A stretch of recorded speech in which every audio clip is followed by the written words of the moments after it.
Hello എല്ലാവർക്കും നമസ്കാരം. പുതിയൊരു വീഡിയോയിലേക്ക് സ്വാഗതം. നമുക്കിന്ന് ഈ വീഡിയോയിലൂടെ റിക്കാർഡോ ബാരോ എഫക്റ്റ് എന്താണെന്ന് മനസ്സിലാക്കാം. നമുക്ക് വീഡിയോയിലേക്ക് കിടക്കാം. റിക്കാർഡോ ബാരോ എഫക്റ്റ്, അത് നമുക്ക് ഇത് അടിസ്ഥാനപരമായിട്ട് മനസ്സിലാക്കാം. The Ricardo ബാരോ effect also known as Ricardian equivalence, അതായത് റിക്കാർഡിയൻ ഇക്വിവാലൻസ് എന്ന പേരിൽ ഇത് അറിയപ്പെടുന്നുണ്ട്. Is an economic theory suggesting that government budget deficit, അതായത് ഗവൺമെൻറ്റിന് വരവ് കുറവും ചിലവ് കൂടുതലും, അതായത് റവന്യൂ കുറവും എക്സ്പെൻഡിച്ചർ കൂടി നിൽക്കുന്നൊരു അവസ്ഥയുണ്ട്. അതാണ് ബഡ്ജറ്റ് ഡെഫിസിറ്റ് എന്ന് പറയുന്നത്. ഓക്കെ, ഇങ്ങനെ പറയുമ്പോഴത്തേക്ക് ഗവൺമെൻറ്റിന് മറ്റു രാജ്യങ്ങളിൽ നിന്നും കടമെടുക്കേണ്ടി വരുന്നൊരവസ്ഥ. അപ്പോൾ ഇങ്ങനൊരു സിറ്റുവേഷൻ നിങ്ങൾ മനസ്സിൽ വയ്ക്കുക. ഇനി നമുക്ക് നോക്കാം. ഇത് ഇങ്ങനെ ഡെഫിസിറ്റ് ഉണ്ടാകുന്ന ഈ ഡെഫിസിറ്റുകൾ do not affect the level of demand in an economy. ഒരു എക്കോണമിയിലെ ഡിമാൻഡിന്, അതായത് അഗ്രിഗേറ്റ് ഡിമാൻഡിനെ ബാധിക്കത്തില്ല എന്നാണ് ഇത് പറയുന്നത് കേട്ടോ. അതായത് എത്ര ഡെഫിസിറ്റ് ഗവൺമെൻറ് ഉണ്ടെന്നുണ്ടെങ്കിലും demand as usual, aggregate demand അങ്ങനെ തന്നെ ആയിരിക്കും. ആൾക്കാരുടെ സാധനങ്ങളും സേവനങ്ങളും മേടിക്കുന്ന ആ ഒരു രീതിയും അല്ലെങ്കിൽ ഇൻവെസ്റ്റ്മെൻറ്റ് ചെയ്യുന്ന രീതിയൊക്കെ അതുപോലെ തന്നെ നിൽക്കുമെന്നാണ് പറയുന്നത്. This idea rooted in the works of David Ricardo and later popularized and formalized by Robert. അതായത് ഈ റിക്കാർഡോ തുടങ്ങി വെച്ച് പോപ്പുലറൈസ് ആക്കിയത് റോബർട്ടാണ് കേട്ടോ, റോബർട്ട് ജെ ബാരോ. അപ്പം അതാണ് റിക്കാർഡോ ബാരോ എഫക്റ്റ് എന്നറിയപ്പെടുന്നത്.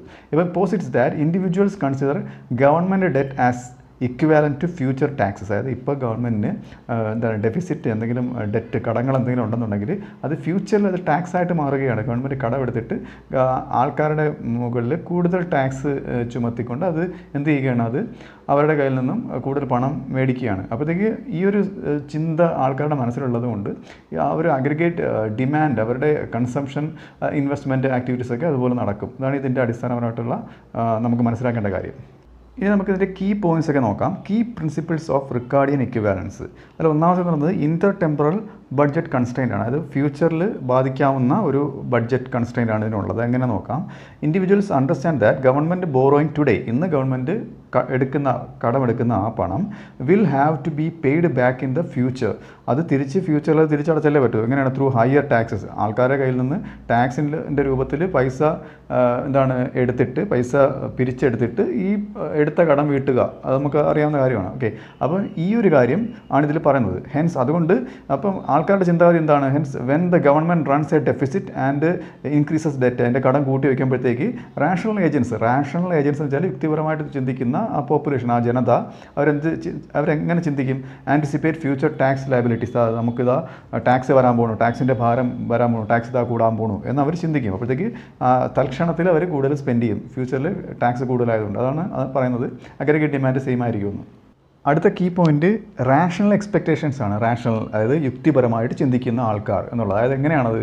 അത് ആ യുക്തി നോക്കിക്കോളണം. അതായത് കൺസ്യൂമേഴ്സ് ആർ ഫോർവേഡ് ലുക്കിംഗ് ആണ് and base their consumption decisions on their lifetime resource. അവരുടെ ലൈഫ് ടൈമിൽ അവർക്ക് എത്ര സ്പെൻഡ് ചെയ്യാനുണ്ട്, അവരുടെ കയ്യിൽ എത്രയുണ്ട് എന്നതിൻ്റെ അടിസ്ഥാനത്തിലായിരിക്കും അവർ സ്പെൻഡ് ചെയ്യുന്നത്. അതായത് വിച്ച് ഇൻക്ലൂഡ് അവരുടെ കറണ്ട് ഇൻകം, അവർക്ക് ഇപ്പോൾ എത്ര ഇൻകം ഉണ്ടെന്ന് അവർ പരിഗണിക്കും. സേവിങ്സ്, അവരുടെ കയ്യിൽ ഇപ്പോൾ എത്ര സേവിങ് ഉണ്ടെന്ന് പരിഗണിക്കും, ഫ്യൂച്ചറിൽ സ്പെൻഡ് ചെയ്യാനുള്ള സേവിങ്. പിന്നെ ആൻഡ് എക്സ്പെക്റ്റഡ് ഫ്യൂച്ചർ ടാക്സസ്, അതായത് ഗവൺമെൻറ്റിന് ടാക്സ് കൂട്ടാൻ പോവുകയാണല്ലോ, അപ്പോൾ ഇതെല്ലാം പരിഗണിച്ചിട്ടാണ് ഇവർ സ്പെൻഡ് ചെയ്യുന്നത്. അതാണ് റാഷണലായിട്ട്, യുക്തിപരമായിട്ട് ചിന്തിക്കുന്നു എന്ന് പറയുന്നത് കേട്ടോ. അതൊരു കീ പോയിൻ്റ് ആണ് കേട്ടോ ഇതിൻ്റെ.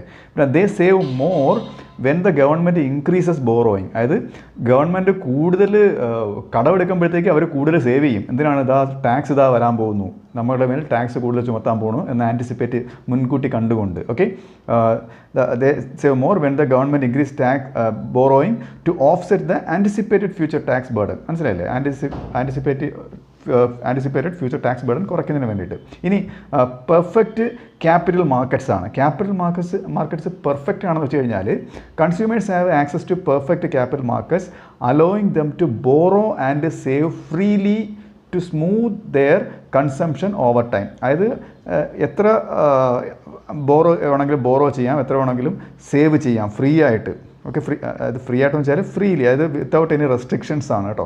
To smooth their consumption over time. This means they can save now to pay for future tax. അവർക്ക് ഇപ്പോൾ സേവ് ചെയ്തിട്ട് ഫ്യൂച്ചറിൽ എന്ത് ചെയ്യാം, ടാക്സ് ചെയ്യുന്നതിന് വേണ്ടിയിട്ട് അവർക്ക് ഇപ്പോൾ സേവ് ചെയ്യാന്നുള്ളത് ക്യാപിറ്റൽ മാർക്കാണ്. പെർഫെക്റ്റ് ക്യാപിറ്റൽ മാർക്ക് കൊണ്ട് ഉദ്ദേശിക്കുന്നത്. Okay, four future tax increases resulting from current government borrowing. Okay, അതായത് ഇപ്പോഴത്തെ ഗവൺമെൻറ് ബോറോയിങ്ങിൽ നിന്ന് ഉണ്ടാകുന്ന ഫ്യൂച്ചർ ടാക്സ് പേ ചെയ്യുന്നതിന് വേണ്ടി അവർക്ക് ക്യാപിറ്റൽ മാർക്കറ്റിൽ ഇപ്പോൾ സേവ് ചെയ്യാനാണ് പറയുന്നത്. ഇവിടെ എടുത്തു പറയേണ്ട ഒരു കാര്യം എന്ന് വെച്ചാൽ നോ ചേഞ്ച് ഇൻ കൺസംഷനാണ്. കൺസംഷനിൽ യാതൊരു ചേഞ്ചും വരുന്നില്ല. അതായത് കൺസംഷൻ കൂട്ടാൻ വേണ്ടിയാണല്ലോ ഫിസ്ക്കൽ പോളിസിയെ കൊണ്ടുവരുന്നത്. അപ്പോൾ ഫിസ്ക്കൽ പോളിസിക്കൊക്കെ ഇവിടെ വലിയ പ്രാധാന്യമില്ല എന്നാണ് ഇവർ ഉദ്ദേശിക്കുന്നത് കേട്ടോ. അതായത് as a result of increased saving to offset future tax, അതായത് സ്റ്റോക്ക് മാർക്കറ്റിലൊക്കെ അവർ കൂടുതൽ ക്യാപിറ്റൽ ഇൻവെസ്റ്റ് ചെയ്ത് സേവ് ചെയ്ത് വെക്കുന്നതിനാണ് ഫ്യൂച്ചർ ടാക്സ് മീറ്റ് ചെയ്യുന്നതിന് വേണ്ടിയിട്ട്. അങ്ങനെ ചെയ്യുന്നത് കൊണ്ട് ഓവറോൾ കൺസംഷൻ റിമെയിൻസ് അൺചേഞ്ച്ഡ്. അവരുടെ ഓവറോൾ കൺസംഷൻ അത് ചേഞ്ച് ആവാതെ തന്നെയായിരിക്കും despite an increase in government spending funded by the debt. എന്തുണ്ടെങ്കിലും ഗവൺമെൻറ് കൂടുതൽ കടം എടുത്താൽ അവരുടെ ഒരു സ്പെൻഡിങ് പാറ്റേൺ ചേഞ്ച് ആവാതെ നിൽക്കുമെന്നാണ് പറയുന്നത്. അപ്പോൾ അതുകൊണ്ട് hence fiscal policy is neutral in terms of its impact on aggregate demand. അതായത് ഈ ഫിസ്ക്കൽ പോളിസി കൊണ്ടുവരുമ്പോഴത്തേക്ക് അഗ്രിഗേറ്റ് ഡിമാൻഡിൽ ഒരു ന്യൂട്രൽ ചേഞ്ചാണ്, അധികം ചേഞ്ചസ് ഒന്നും ഏതാണ് ഫിസ്ക്കൽ പോളിസിക്ക് കൊണ്ടുവരാൻ കഴിയുന്നില്ല, അഗ്രിഗേറ്റ് ഡിമാൻഡ് കൊണ്ടുവരാൻ കഴിയുന്നില്ല എന്നാണ് പറയുന്നത്. ഇനി ഈ എഫക്റ്റ് കാണിക്കുന്ന ഒരു സിമ്പിൾ ഡയഗ്രമാണ് കേട്ടോ. അതായത് ഡിമാൻഡും സപ്ലൈയും ഓക്കെ, അതിൽ രണ്ടും ഇൻ്റർസെക്റ്റ് ചെയ്തിട്ട് പ്രൈസും ഔട്ട്പുട്ടും തീരുമാനിക്കുന്നതായിട്ട്, അതായത് എക്സ് ആക്സിൽ ഔട്ട്പുട്ടും വൈ ആക്സിൽ പ്രൈസാണ് കൊടുത്തേക്കുന്നത്. ഇതിൻ്റെ എക്സ്പ്ലനേഷൻ ഇതാണ്. അതായത് നമുക്ക് താഴെ നമുക്ക് ടാക്സ് കട്ട് എന്ന് എഴുതിയിട്ടുണ്ട്. അതായത് ടാക്സ് കട്ട് എന്ന് വെച്ചാൽ ടാക്സ് കുറയ്ക്കുക. എന്തിനു വേണ്ടി ടാക്സ് കുറയ്ക്കുന്നത്? സ്പെൻഡിങ് കൂട്ടാൻ വേണ്ടിയിട്ട്. അപ്പം ടാക്സ് കുറയ്ക്കുമ്പോഴത്തേക്ക് ആൾക്കാർ കൂടുതൽ സ്പെൻഡ് ചെയ്യും, അവരുടെ കയ്യിൽ കൂടുതൽ ക്യാഷായിട്ട് കയ്യിൽ, അതായത് കൂടുതൽ ഡിസ്പോസിബിൾ ഇൻകം അവരുടെ കയ്യിലിരിക്കുക, അവർ കൂടുതൽ സ്പെൻഡ് ചെയ്യുകയും ചെയ്യും. അപ്പോൾ ഡിമാൻഡ് കർവിന് ഒരു റൈറ്റ് വേർഡ് ഷിഫ്റ്റ് ഉണ്ടായിട്ട് കാണിച്ചിരിക്കുന്നതാണ് ആരോ മാർക്ക് ഇൻഡിക്കേറ്റ് ചെയ്യുന്നത്. ആ ടാക്സ് കട്ട് കാണിച്ചിരിക്കുന്ന ഒരു മുകളിലോട്ടുള്ള ഒരു റൈറ്റ് വേർഡ് ഷിഫ്റ്റ് ഡിമാൻഡ് കൂടുതലായിട്ട് കാണിക്കുന്നുണ്ട്. എന്നാൽ മുകളിൽ നോക്കുക, റിക്കാർഡിയൻ ഇക്വിവാലൻസ് എഫക്റ്റ്. അത് ഇവർ പറയുന്നത് ഈ ഒരു എഫക്റ്റ് അവർ ഫ്യൂച്ചറിൽ ആൻറ്റിസിപ്പേറ്റ് ചെയ്യുന്നതുകൊണ്ട് അവർക്കിതൊന്നും ആ ഒരു ബാധകമല്ല. അവരുടെ സ്പെൻഡിങ് നോർമലായിട്ട് തന്നെയായിരിക്കും. കാര്യം അവർ റാഷണലായിട്ട് ചിന്തിക്കുന്നവരായതുകൊണ്ട്. അതുകൊണ്ടാണ് ആരോ മാർക്ക് തിരിച്ച് ബാക്കിലോട്ട് വരച്ചിരിക്കുന്നത്. അതായത് ആ ഒരു റിക്കാർഡിയൻ ഇക്വിവാലൻസ് എഫക്റ്റ് ഉള്ളത് കൊണ്ട് സ്പെൻഡിങ്, ആ ഡിമാൻഡ്, അഗ്രിഗേറ്റ് ഡിമാൻഡിന് കാര്യമായിട്ടുള്ള മാറ്റമൊന്നും ഉണ്ടാകുന്നില്ല, അത് തിരിച്ച് പഴയതുപോലെ തന്നെ ആയിരിക്കും എന്നാണ് ഈ ഡയഗ്രം കൊണ്ട് ഉദ്ദേശിക്കുന്നത്.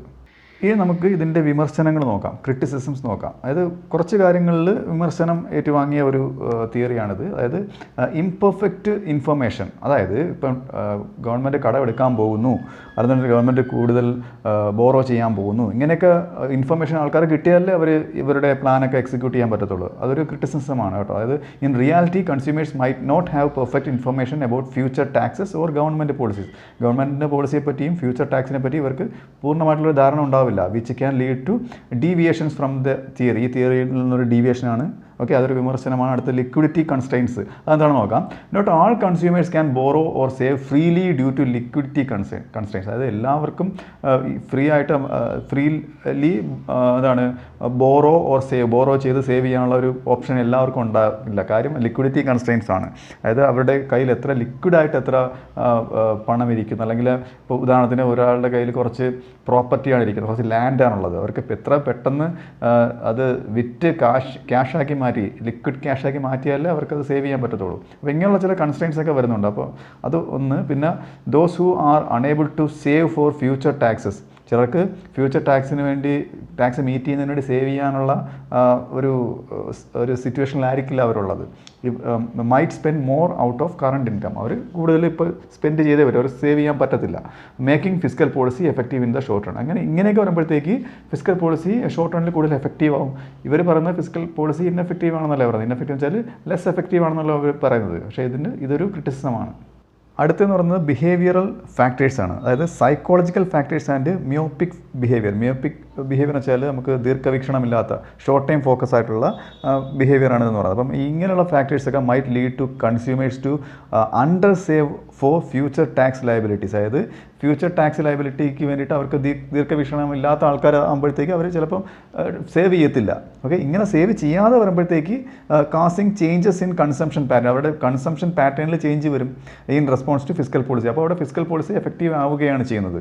മനസ്സിലായില്ലേ? അതൊരു വിമർശനമാണ്. അടുത്തത് എംപിരിക്കൽ എവിഡൻസ് ആണ്. അതായത് empirical studies on Ricardian equivalence have shown mixed results. അതായത് സ്റ്റഡി ചെയ്തപ്പോഴത്തേക്ക് മിക്സഡ് റിസൾട്ടാണ് ഇതിന് കിട്ടിയത്. അതൊരു വിമർശനമാണ്. എങ്ങനെയാണ്? While some evidence supports the theory. ചില എവിഡൻസ് ഈ തിയറി സപ്പോർട്ട് ചെയ്യുന്നുണ്ട്. Other studies indicate that fiscal policy can influence aggregate demand. അതായത് ഇതാണ് മെയിനായിട്ടുള്ള വിമർശനത്തിന് ഇരയായത്. അതായത് ഫിസിക്കൽ പോളിസിക്ക് എഫക്റ്റ് ഇല്ലെന്ന് ഇത് പറയുകയുണ്ടായി. അപ്പം ചില സ്റ്റഡീസ് പറയുന്ന ഫിസിക്കൽ പോളിസിക്ക് അത് ഫലപ്രദമാണ് എന്നാണ് ഇതിൽ പറയുന്നത്. Okay, particularly when consumers face liquidity constraints, അതായത് നേരത്തെ പറഞ്ഞ പോലെയുള്ള ലിക്വിഡിറ്റി കൺസ്ട്രെയിൻസ് കൺസ്യൂമേഴ്സ് ഫേസ് ചെയ്യുമ്പോഴത്തേക്ക് അവർക്കത് ഫിസിക്കൽ പോളിസി എഫക്റ്റീവായിട്ട് വരുന്നുണ്ട്. ഓർ ഹാവ് ഇംപെർഫെക്റ്റ് ഫോർസൈറ്റ്, അതായത് ഇംപെർഫെക്റ്റ് അല്ലാത്ത നേരത്തെ പറഞ്ഞ പോലുള്ള ദീർഘവീക്ഷണമില്ലാത്ത കാര്യങ്ങൾ ഉള്ളതുകൊണ്ടും ഫിസിക്കൽ പോളിസി എഫക്റ്റീവായിട്ട് വരുന്നതായിട്ട് കണ്ടെത്തി. ഇനി നമുക്കിതിനെ മൊത്തത്തിൽ നോക്കിക്കഴിഞ്ഞാൽ Ricardo ബാരോ effect provides an important theoretical perspective, ഒരു തിയററ്റിക്കലായിട്ടുള്ളൊരു പെർസ്പെക്റ്റീവ് ഇത് കൊടുക്കുന്നുണ്ട്. ഏതിന്? On the interaction between physical policy and consumer behaviour. അതായത് ഫിസിക്കൽ പോളിസി, കൺസ്യൂമർ ബിഹേവിയർ, ഇത് രണ്ടിലുള്ള റിലേഷന്. ഓക്കെ, അതൊരു നല്ലൊരു തിയററ്റിക്കലായിട്ടുള്ളൊരു പെർസ്പെക്റ്റീവ് കൊടുക്കുന്നുണ്ട്. While the assumptions of rationality, അതായത് ഇതിൽ പറയുന്നുണ്ട് റാഷണലാണെന്ന് പറയുന്നുണ്ട് ആൾക്കാർ, പിന്നെ പെർഫെക്റ്റ് ഇൻഫർമേഷൻ, ഇങ്ങനെയുള്ള അസംഷനാണ് ഇവിടെ ചെറിയൊരു വിമർശനത്തിന് ഇരയായെന്നാണ് പറയുന്നത്. Information and perfect capital markets offer A clear framework, അതൊക്കെ ഒരു ക്ലിയർ ഫ്രെയിംവർക്ക് കൊടുക്കുന്നുണ്ട്. ഓക്കെ, എന്നാൽ റിയൽ വേൾഡിൽ വരുമ്പോഴത്തേക്ക് അത് ചെറിയൊരു പ്രശ്നം വരുന്നുണ്ടെന്നാണ് പറയുന്നത്. Real world deviations highlight the complexities of economic behaviour. അപ്പോൾ അത് സങ്കീർണമായിട്ടുള്ള ചില എക്കണോമിക് ബിഹേവിയർ ഉള്ളതുകൊണ്ട് റിയൽ വേൾഡിൽ വരുമ്പോഴത്തേക്ക് and the nuanced impacts of physical policy. അപ്പം ഇത് ഈ ചില സൂക്ഷ്മവശങ്ങൾ, അതായത് ന്യൂആൻസ്ഡ് ഇമ്പാക്ട്സ്, അതായത് ഫിസിക്കൽ പോളിസി ഉണ്ടാകുന്ന ചില സൂക്ഷ്മമായ വശങ്ങളൊക്കെ ഇതിൽ പഠിക്കുന്നുണ്ട്. അപ്പം ഇതൊക്കെ ഇതിൽ വിമർശനത്തിന് ഇടയായെന്നുണ്ടെങ്കിലും ഇതെല്ലാം ഈ തിയറിയിൽ ഉൾപ്പെടുത്തിയിരിക്കുന്നു എന്നാണ് പറയുന്നത്. അപ്പോൾ ഈ വീഡിയോ നിങ്ങൾക്ക് മനസ്സിലായെന്ന് വിശ്വസിക്കുന്നു. അടുത്ത വീഡിയോയുടെ മറ്റൊരു വിഷയമായി വീണ്ടും കാണാം.